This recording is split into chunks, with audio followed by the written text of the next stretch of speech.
When the pressure is high and the energy low, that's when your business needs inspiration to change and to grow. It's also when true captains show up. Hi, I'm Mark Francis, and I'm the host of this podcast that invites industry leaders from all over the world to answer the question, who's your captain? When you need to motivate and to mobilize, to develop and enable your team. Whether you are new to being a leader or you aspire to be a captain, this podcast is for you.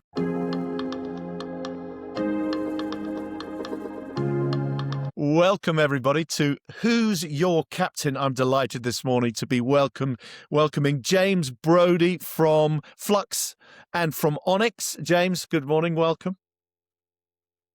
Mark, good morning. Thank you for having me on. It's so good to have you on. And we're going to answer one specific question, many others, of course, but one specific question today, which I hope is intriguing. And it is, should every organization have its own psychologist? Now, we'll be coming on to that in a moment. But first of all, James, give me some of the headlines of your career.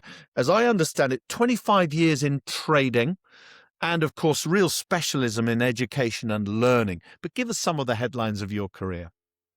Thanks, Mark. Yeah, well, it started with trading. I started in London.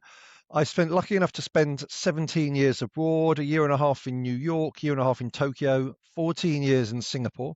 I had secondments in Sydney, Hong Kong, and Zurich. This was with banks, mainly Credit Suisse to start with, TD Securities, working with a hedge fund where I was CIO automating trading strategies. So that's my sort of trading career. Sounds very illustrious, but trading, it's very tough. It's very psychological as well. It's very mental. There's lots of ups and downs.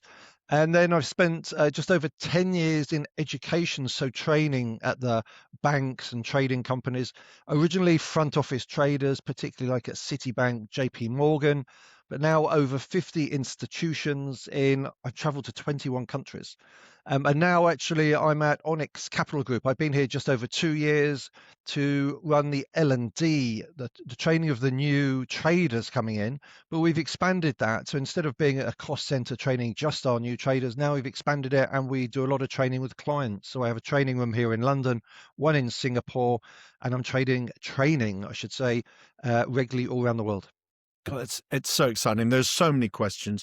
What I love about the background is the breadth of where you've been. So there's a strong cultural spread of knowledge that I'd love to dig into as well. What are the differences in those various markets? But specifically, I'd like to ask you first up, the training of egos, because one of the things about trading and the outside-in perception, I have no background in trading at all, is that you need to have a lot of self-confidence, almost arrogance to be good at it.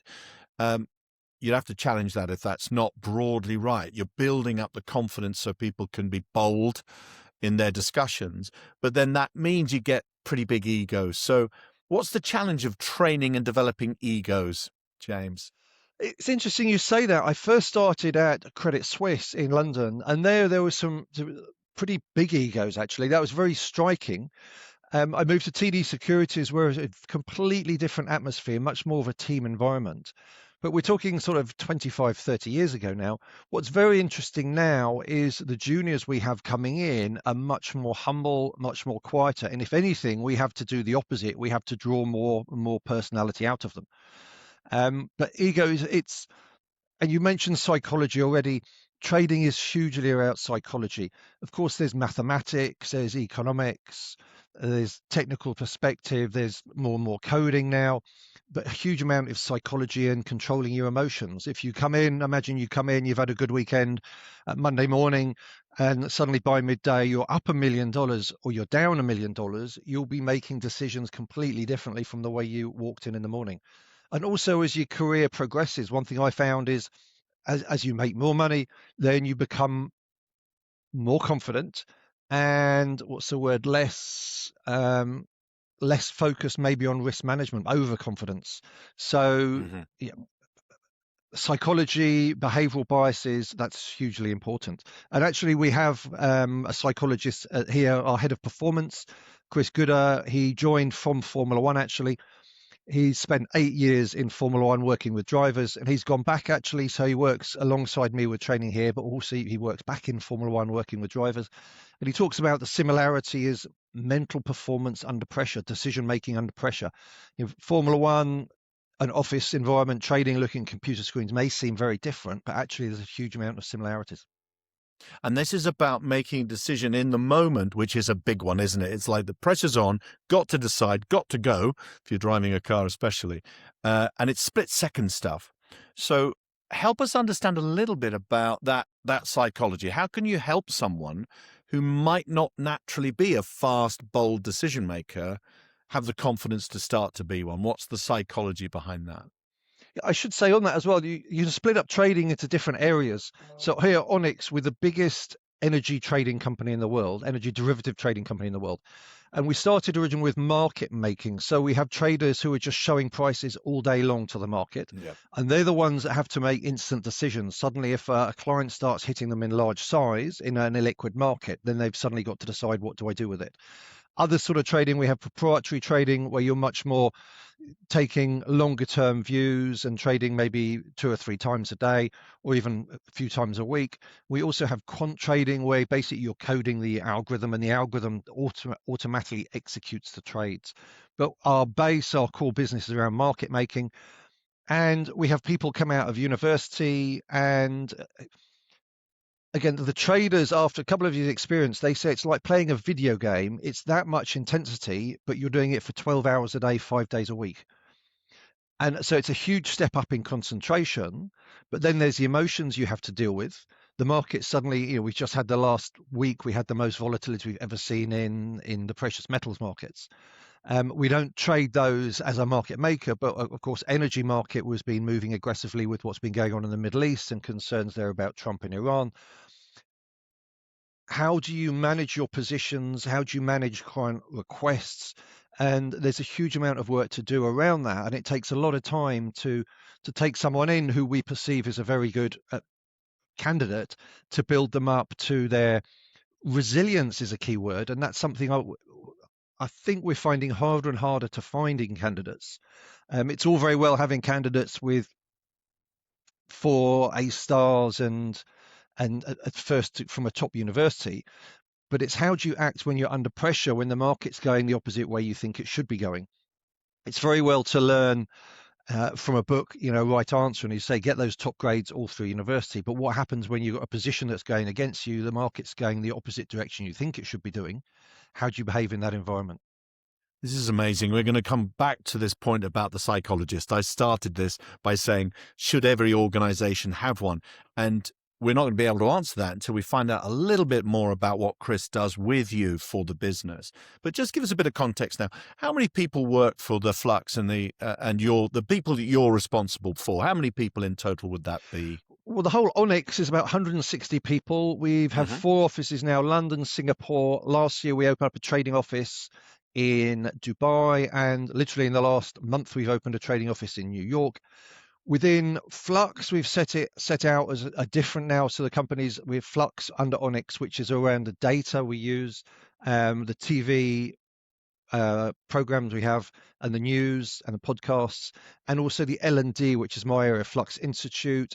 I now have myself 2 full-time here. We have another 2 consultants as trainers, and we have another business development manager joining in Singapore in a few weeks. Fantastic. So if we join, let's imagine I'm joining. Let's imagine I'm still just coming out of university, dream on. And I'm just coming out of university and I'm joining. So what does that induction look like? And in my head, I'm thinking very much about your good self, James, as my head of learning, but also about Chris Gooder in terms of the psychological side. So I'm bright, I'm energized, I want to learn, but I might not have the psychological resilience you talk about yet. Probably don't, because I've only had experience at university. So what does that induction look like? Give us some of the headlines of the induction. Yeah, actually, before we go on to that, it's really important talking about the psychology. It fascinates me because going back previous lives at university, I was rowing in the Great Britain under 23 team at University of London, absolutely top level rowing. And we touched on it then, but very briefly. Of course, psychology now in sport is absolutely huge. And I went through trading, I should say, and I would have been 20 years into my trading career. And I'd started actually, and again, how markets change. This is quite a funny story. When I very first started, actually at Daiichi Kangyo Bank was the biggest bank in the world at the time.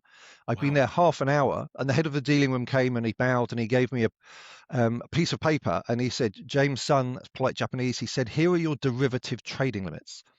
I'd been there 30 minutes and I turned to Keith Broughton, my manager, who I'd met 10 minutes beforehand, and I said, "What's a derivative?" And he laughed and he said, "I think you better read this book." And there I was, early 90s, being given trading limits. I didn't even know what the products were. Anyway, as I traded, a year and a half later, we had the bond crash, and I was the only trader of 11 in profit, not because I was a good trader, but simply because I was just trend following. And I was hired by Credit Suisse. And interesting point, and I noticed this looking back, as I made more money, I became more reckless is probably the word. Very, very bold. Yes, yes, Yeah. and that was Yeah. the environment. It was the environment of big hitters, and so my P&L became obviously pretty volatile. I talk in my training, I talk about my biggest losses. That's always a far more interesting story. And it's what you remember. I mean, people love to talk about all their profits. That's all you ever read about on social media. But where you learn about is your losses. And it wasn't till just over 20 years later, I first picked up a book on behavioral finance by James Montier, Behavioral Investing. And I read it and I laughed and I cried the whole way through because every So single real. bias, So real. I could relate every single bias to myself. And there is a bias that you see these biases in other people, but you don't typically see them in yourself. You say, "Oh, that person's emotional and that person's greedy and that person's arrogant," but you never see it in yourself. When I started to see it in myself, it was like, you know, a light was switched on. It was painful and funny at the same time. So that's why I'm kind of fascinated in, and with a sports perspective as well. I love that. Yeah. My kids Yeah. have been to sport. Just how your kids grow up, how you can help them psychologically, emotionally, and positivity. And so we bring that with our new traders. They come in, they will have a week with me training everything from what is a derivative, the energy complex, how it links in with other financial markets. So sector specific as well, the sector that they'll be managing. Absolutely, but we look at Yeah. the bigger picture. We look at the refined products, then we look at technical analysis, and then we introduce the behavioral finance. Then Chris talks about trader psychology. He does the psychometric test, the spotlight psychometric test that he does with Very all his good. drivers and all his sports people he's worked with. And we discuss that not to highlight where you are on the spectrum, but just to make you aware of your biases, because only when you're aware of them can you then address them. And then we do some simulations. We use Amplify Me, which uses actual live historical data on which people are trading against each other. And then we do multiple case studies, and that's the first week. Interestingly, we've opened this first week up, so our clients come. We've had undergraduates join that week's training as well. But that's what we start with. And that's the eye opener for people. They see the bigger picture of what the derivatives are, the energy complex, the products they're going to be trading, interaction, which is important with other members. They'll spend lunchtime on their desk so they get used to the noise around them, getting to know the people. And then they'll literally, second week, they'll be on the desk. They'll be learning to input trades, listening to the blottering. So they'll be listening to the traders speaking with the brokers. And all it'll be just noise. There'll be 20 voices. They don't know who any of the people are. There'll be acronyms for the products they're dealing, the months that are dealing, and it will seem like a completely different language. And at which point, the first 2 to 3 months, they're feeling completely swamped and out their depth. And that's where we work with them closely to build their confidence more than anything. They'll have mentors with them. There's a structure on the trading desks where there's a desk head, a senior trader, junior trader, and an associate. So there's a pathway of development. We have evening training as well, all about helping build a stable pathway of talent development. And it's fascinating, this, James, really genuinely fascinating, because I hope that anyone listening is picking up what a brilliant induction should look like. Now, it's a different dynamic in trading, and you have to get people ready for the cut and thrust of that pretty quickly. But that, as a fellow educator in business, that sounds a really good, comprehensive, fast start. Let me call it that, which is you're going to be listening into traders, you'll be sitting with them, you'll be going through simulations, imagining you're doing it. So it's incredibly full, that induction. What sort of fallout do you get? What I mean by that is, it's intense. At the end of the induction, do you get people just going, "Oh, there's no chance I'm ever going to make it," and that they actually leave? Or do they then have Chris Gooder coming in saying, "Let's help you get through this little hump"? No, it's interesting you say that. And I should say, when I was in trading with banks, I didn't get a single day's training off the desk. It was all on the desk, do this, do that, listen, ask too many questions, you get shouted at.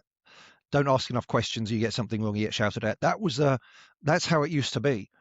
So it is pretty unique, and it's unique that our clients can come and join that first week as well. But what I find unbelievable is the amount of people that drop out, they don't even turn up for the assessment center. So they'll apply for the job, they'll have a video, an interview over the phone. They'll apply and get the job. Oh no, they'll apply to come to an assessment, to come for recruitment day. Okay, yeah. We'll pick out the very best ones, and they'll have a telephone interview. Then they'll be selected to come for an assessment day. And the dropout we have that don't turn up on that day, family emergencies, is unbelievable. I'd say at least 2 out of 10, but sometimes as much as 4 out of 10. And do you think they get it? They get how tough it's going to be, because this is a really fast-paced sector. Is it that? What drives that is the question. I'm amazed, because when I left university, you did whatever it took to get a job. And once you got the job, you did whatever it took to stay there and move up. I think, quite frankly, it might be a bit of blasé-ness and people just do multiple applications. Yeah, it but could be good. What happens is when they're here, it's when they're on the desk. Then we had a dropout recently. Someone didn't like the noise in the room. They wanted a quieter environment. Well, you signed up for the wrong job straight away. It's not going to happen. Occasionally, people, even through a full day assessment center, they come through really positive, but when they actually get on the desk, they clam up, they go very quiet, and it's a positive environment. You need to be, it's not loud, but you need to, if something's been missed, you need to make it clear straight away if there's a possible trade error. So sometimes people are just too quiet. We have people, normally people think, traders, they want to take lots of risk, and you're always trying to pull them back. But actually we have a trader here who we have to push. He's very consistent, but doesn't take enough risk almost. So everybody's different. And that's, I noticed I used to coach kids rugby, and you see that little kids growing up, and they all respond to something different. But even in the office environment, everybody, within the trade floor and outside the trade floor in the support area, everybody's different.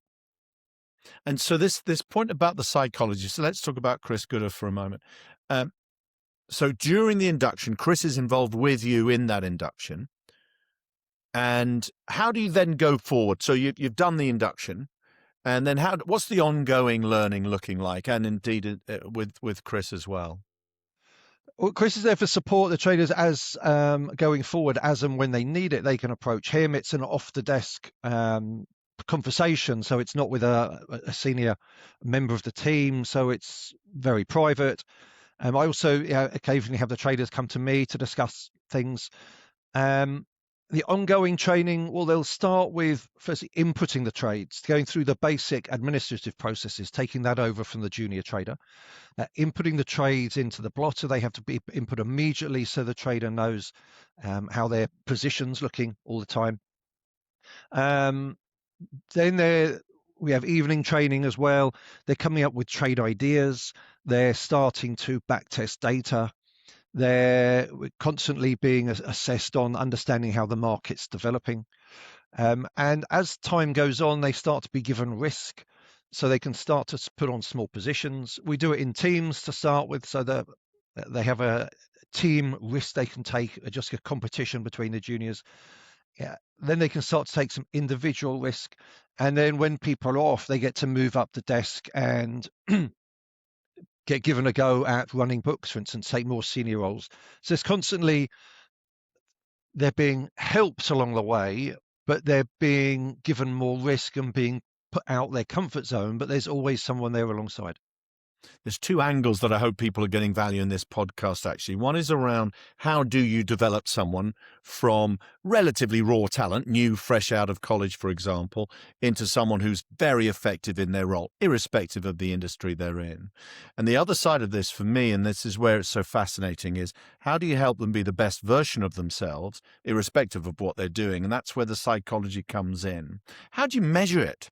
So we can take any element that Chris would be working on as a psychologist: resilience, boldness in risk taking, any specific element which is largely psychological.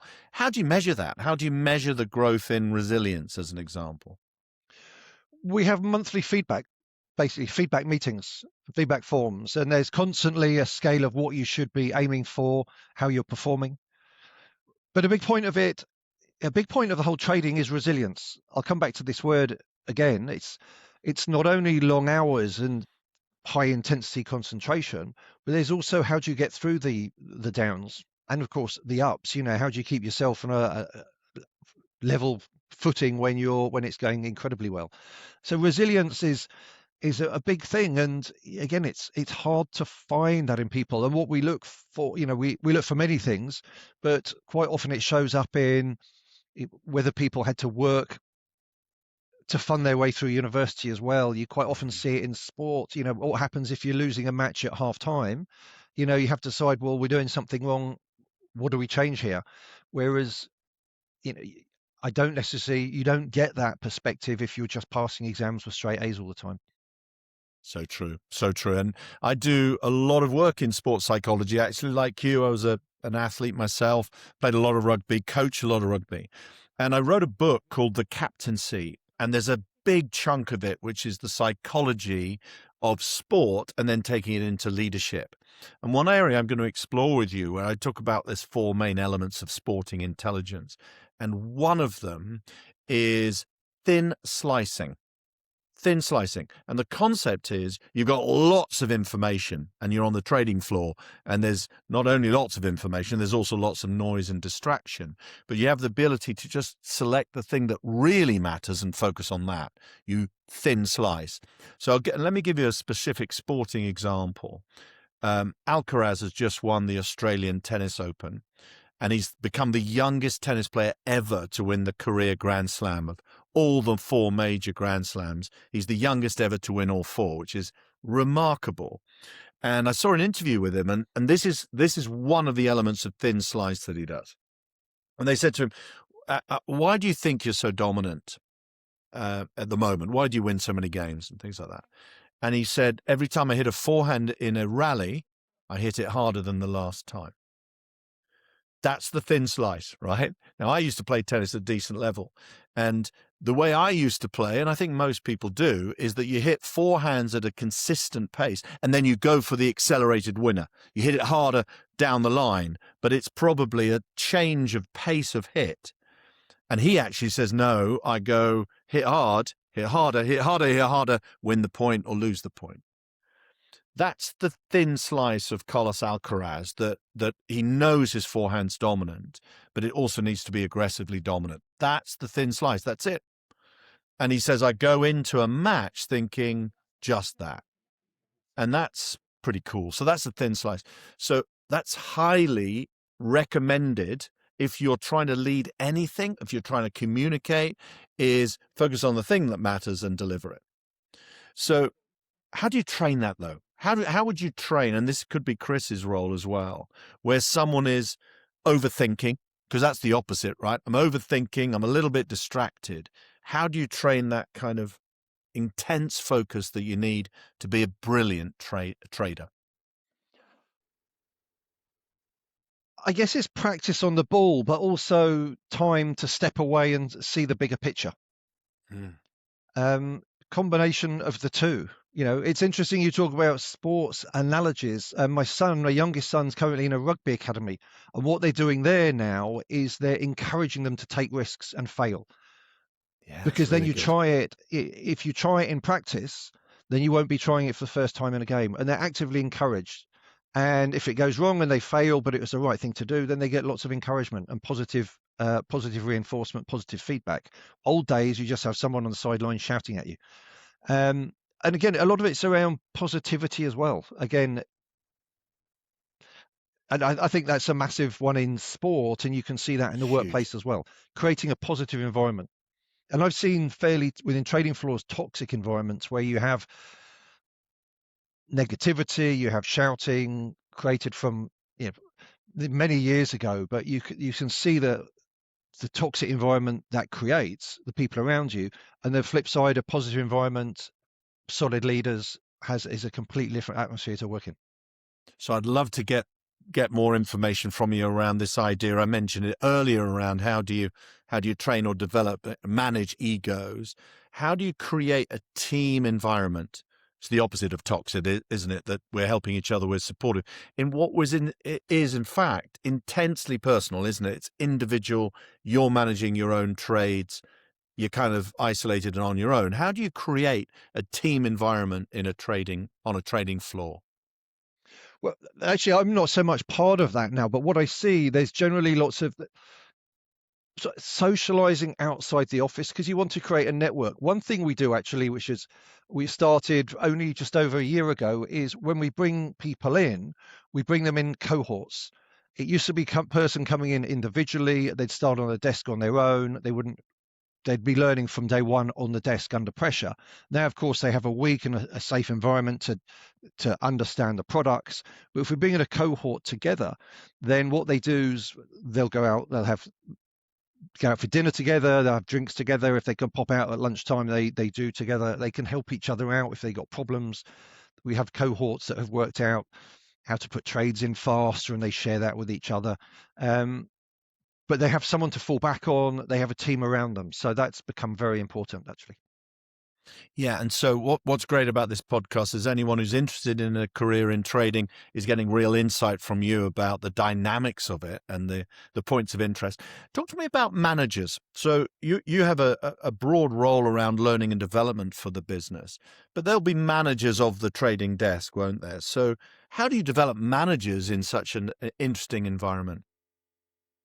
Well, again, there's a pathway, a step, and they'll move up the desk and they learn from the person above them. So if you create an atmosphere where there's positivity, there's education passed down from the senior, then people grow up in that environment. That's what they know. So again, that's kind of built into the structure of the company.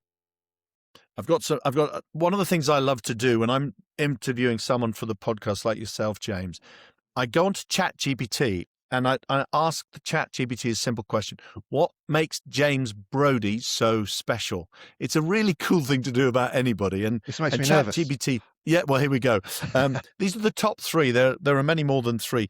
Deep, real-world trading experience. And that's 25 years of experience. So deep, real-world trading experience.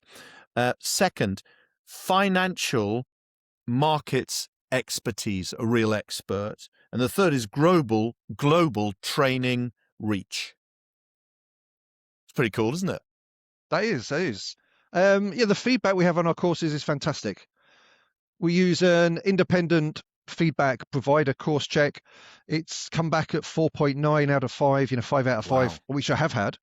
But normally when I was working with the banks and commodity companies before I joined Onyx and Flux Institute, 4.4 out of 5 was seen as exceptional. So above that, you'd be invited back. So it's really good. But what I do is I make the training, it's got to be engaging.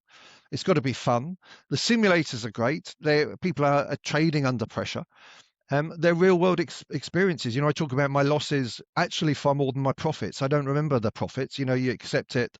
But it's the losses that hurt. And I talk about those regularly. How do you keep refining? Because I get a tremendous energy from you, James, in terms of wanting to do a great job. It's innate within you. It's brilliant.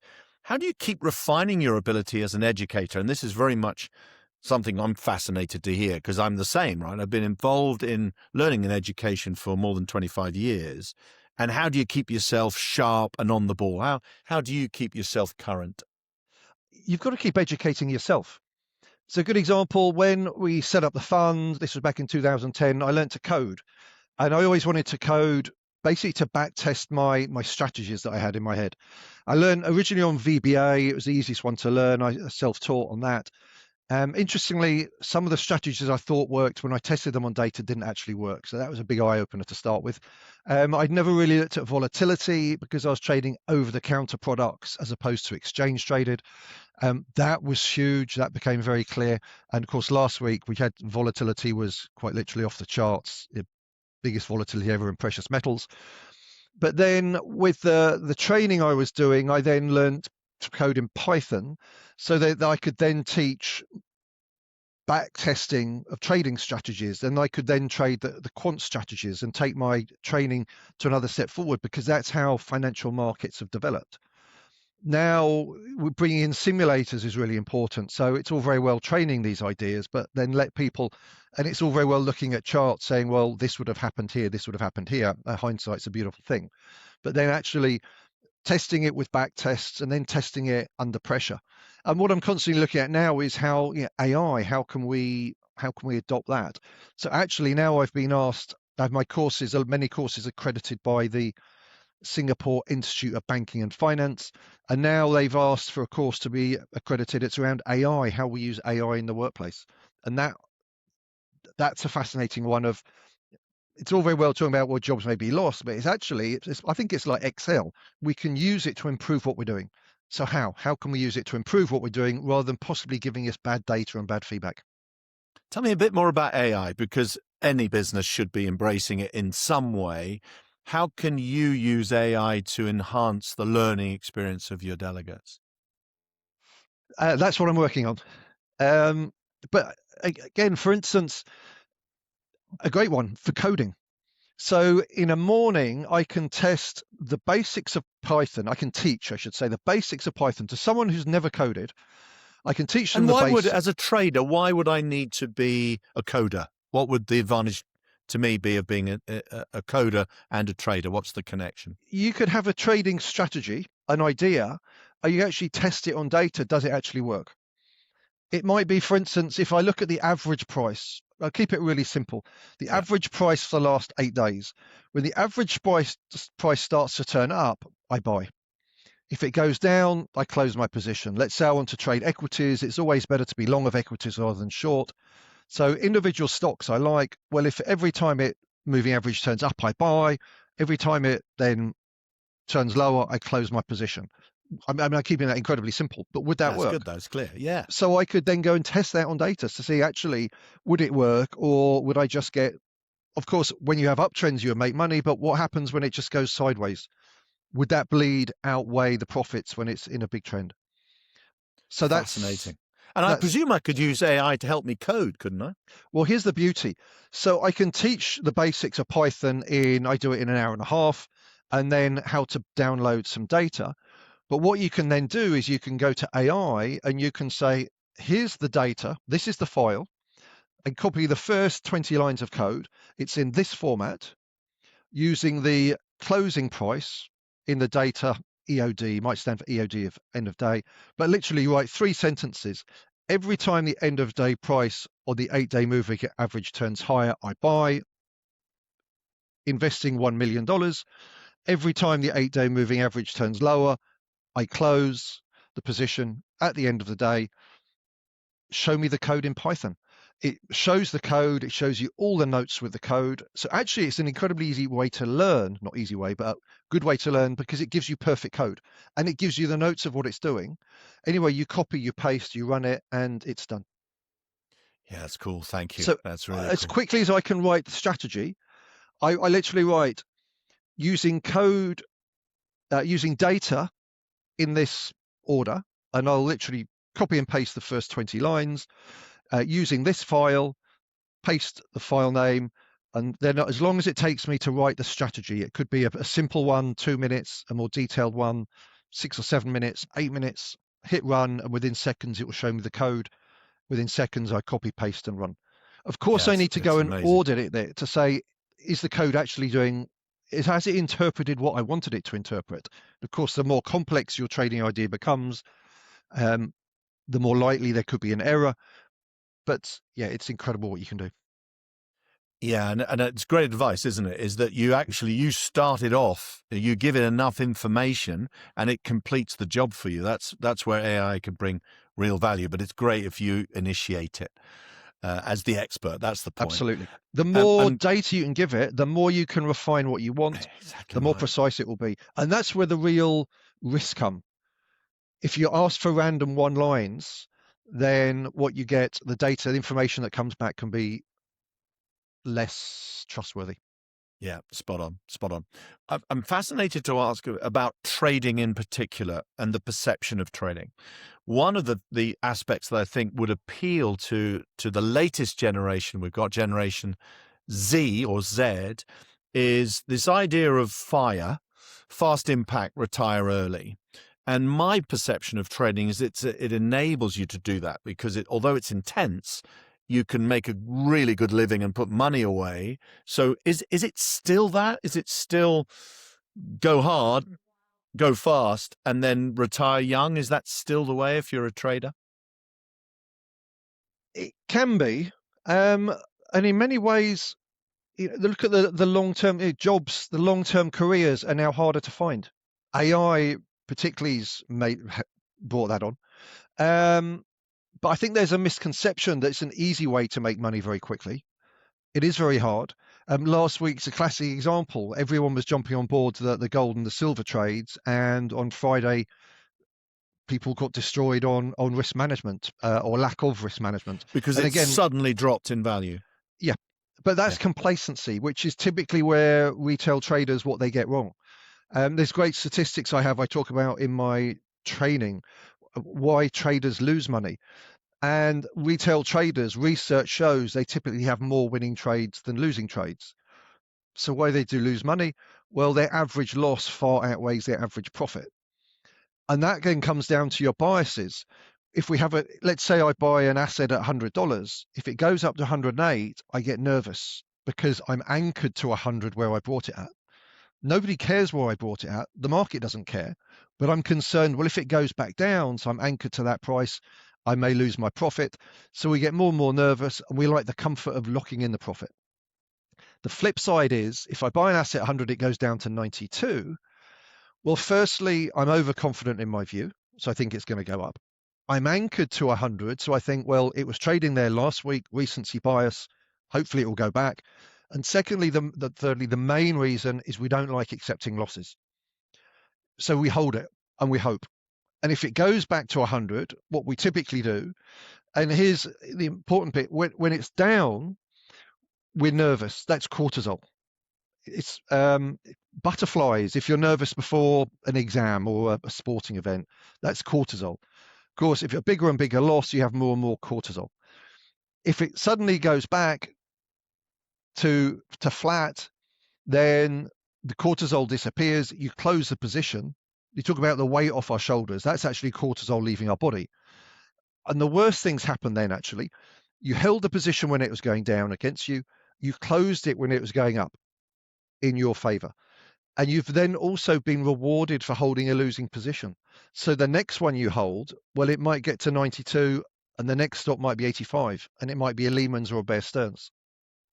The flip side, and that's loss aversion. That's what happens. That's typically what happens with retail traders. That one trade they hold too long goes against them. So the best traders in the world, they get out every loss quickly. Trading's about small profits, small losses, and big profits. It's about eradicating the big loss. The flip side is what happens if you've got a losing position, and let's say suddenly the central bank cut rate and it goes flying upwards and it's suddenly a hugely profitable position, then your dopamine has been replaced by euphoria, which is actually, sorry, your cortisol has been replaced by dopamine, which is euphoria. And that is the most addictive drug known to the human brain. And it's self-made. So this is what gamblers suffer from. cortisol followed by dopamine. And this is what retail traders suffer from. So that's why risk management becomes such an important tool. And this is what we teach. And this is what you don't see on social media, people telling about how much money they've made and you've got to be long crypto because it's going to the moon. It's not. Trading's all about risk management. It's all about minimizing those losses. Yeah, and the point you make about hormones is so vital, I think, in terms of understanding yourself at your best and how to create an environment where you are balancing those hormones. So classically, you mentioned cortisol. I do a lot of work with athletes, and during the night, we create cortisol. It's a useful hormone, and over the day, it just tapers off. That's what it should do. But if you create stress and moments of stress, it peaks again. Particularly bad to do that towards the end of the day. So it's a stress creator potentially. And dopamine is a cure unless you're producing too much. And it becomes too much of a high from too much of a cortisol-based low. So fascinating stuff. And then how do you help? And that could be Chris Gooder as well, in terms of how do you help someone who is not naturally good at controlling hormones in that sense? What's the cure, I suppose, for poor management of hormones? It's about understanding beforehand, understanding your own behavioral biases, your own psychology, because then you can understand when you're under pressure. And then it's the old, well, how do you manage stress when you're under pressure? And I say stress, the peaks, the cortisol, sorry, the dopamine and the cortisol peaks. So it's both ends of the spectrum. How do you manage that? I still see it in myself. But to first of all manage it, you need to be able to identify it. And then, of course, there's breathing techniques. It's the classic. Getting out of the office, going for a walk. We always laugh the traders that get out for smoke. Actually they get out and they get some sunshine. Not today, unfortunately, but whereas others quite literally can be at the desk for pretty much non-stop 12 hours a day. But there's certain ways to manage stress. But the most important point of all, first of all, is you can only manage it once you've identified it. And so let's take this example about sitting at a desk. Is it sometimes essential as a trader that you don't leave your desk, or is that just you don't even think about it? You just crack on, head down, deliver, and they go, oh goodness me, 12 hours have gone. Is there a requirement to stay at your desk that long? Well, it depends on the role. Quite often I deliberately make a point of getting out every lunchtime, whether it's the gym or something, but quite often I get there at 6 o'clock in the evening. I'm suddenly thinking, I've just been my head on working away at what I'm doing. Naturally, lots of people do that anyway. For a proprietary trader or a quant trader, then no, you don't necessarily need to be there. But if you're running risk and you're getting hit on prices all the time and you have large positions you're constantly monitoring, then yes, you may well need to be on the desk all day long, unless ideally there's someone there you can hand over to for a few minutes to get off. Of course, it's way better that you do get breaks, but sometimes, when the market's busy and volatile, end of last week, precious metals, there'd have been people at their desks far longer than 12 hours. They'll have been there from China open till New York close, and then worrying during the night what's going to happen in between. And so that there's a lovely holistic element of what I'm hearing in terms of the education, particularly from the start, that you give people who join your business. So what's the ongoing? So once I'm in rhythm, if you know what I mean, I'm a trader who knows his stuff, is cracking on, is successful, seems to be self-aware, seems to be psychologically well set. What's the ongoing learning that your more experienced people would receive? Interesting. The more experienced people actually are very self-motivated. And there's constantly learning about markets. Anyway, every day is different, whether it be Donald Trump tweeting, volatility suddenly in precious metals, geopolitical tensions. Every day is different. You may have traders that will move onto different desks. They'll maybe start taking more risk in other products as well.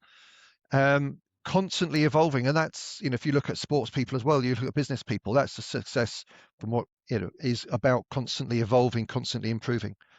The Japanese word for it, kaizen, to constantly evolve, constantly improve. Yeah, love it. Now, it's been fascinating, James, because I've got a real insight, and our listeners have, about trading. What's that like as a career? And I hope we've inspired a couple of people to say, do you know what? I think I might enjoy that. So that's really cool. And the other side of this point about holistic learning and development, I love the point about you've got a psychologist available when people need Chris, just as a sounding board. And I started this podcast by saying, should every organization have a psychologist? My instinct is yes. What do you think? I think everyone should have an understanding of psychology.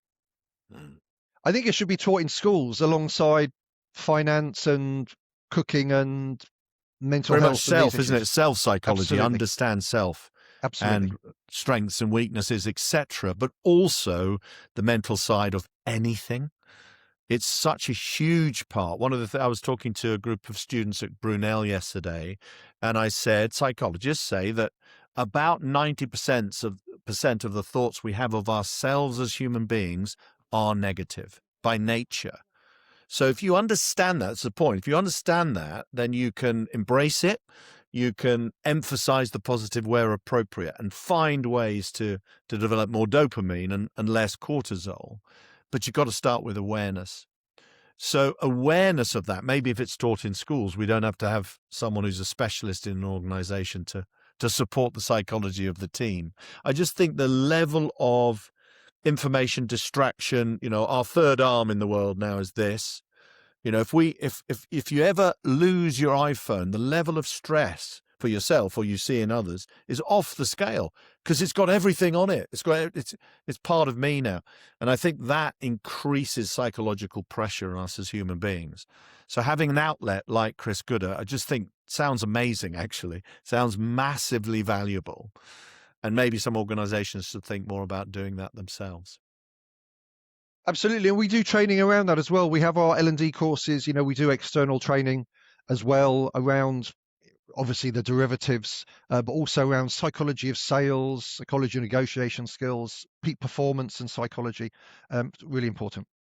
Also just positivity. And just as a parent, raising children. Huge. I remember I see it every weekend on the sidelines, not so much now, and my kids, they're into rugby, as opposed to I see it much more at football sidelines. Parents just shouting, and so much of it's negative. Yeah, incredible. Why did you do that? Why didn't you do that? And just positivity, reinforcement of positivity and what you did well. And as a parent, just to say as a parent, I really enjoyed watching you today. I was so proud. Kids love that. That's perfect feedback. And it's such logical. It's logical, but it's not natural. Right? What's natural is to find fault, right? You find fault in yourself psychologically, and you see it in others, and you articulate that. And of course, it reinforces the problem. We talk about, when I work with sports teams, we talk about positive intent and the difference between playing to win and playing to avoid losing. Both have some relevance. If you're 2-0 up with 5 minutes to go, avoiding losing is not a bad intent, but it could mean that you become too defensive. So that's key, the positive intent. Chris, so James, final question is around top tips. And because such a valuable element of the podcast has been about trading, if someone was considering a career in trading, what are your 3 top tips to be successful in this sector? One would be around just constant learning. There's no easy way. It's not one trade or a crypto trade or a gold trade will make you rich. It's around constant learning. Whether it be coding and back testing strategies, and that's the key one actually, is about having a process. It's all about having a process. Because you can't trade on gut instinct or what someone told you or what an analyst said on TV. The current analysts on TV are long crypto and they've been massively underwater now, huge losses. So it's about, have a process, consistent learning, positivity, resilience, understanding of psychology. It'll be around these areas, but key one, just process and risk management. Yeah, have your way. Find your way, have your ways. Back to this point about thin slicing. I know this process works. I'm just going to repeat it. Yep. And don't get complacent. Consistently evolve, consistently improve. it's not just the trading perspective. It's make sure you're being healthy, make sure you're getting your walks, you're getting your sunshine, you're doing your fitness, you're eating well. We have nutritionists, we have healthy food options around. Yeah, there's so many boxes to tick to success. It's you look at the Jobs, the former CEO of Apple. He wore his black T-shirt every day just because it was a simple decision to be made. It's one less decision what you're going to wear, but there's so much to do to be successful. Tick all the boxes. Don't get complacent, and keep improving. Yeah, that's great. Captain James Brodie, thank you for your time, your expertise, and your passion. It's been brilliant. Thank you. Mark, thank you very much for having me on. It's been fun. Thank you.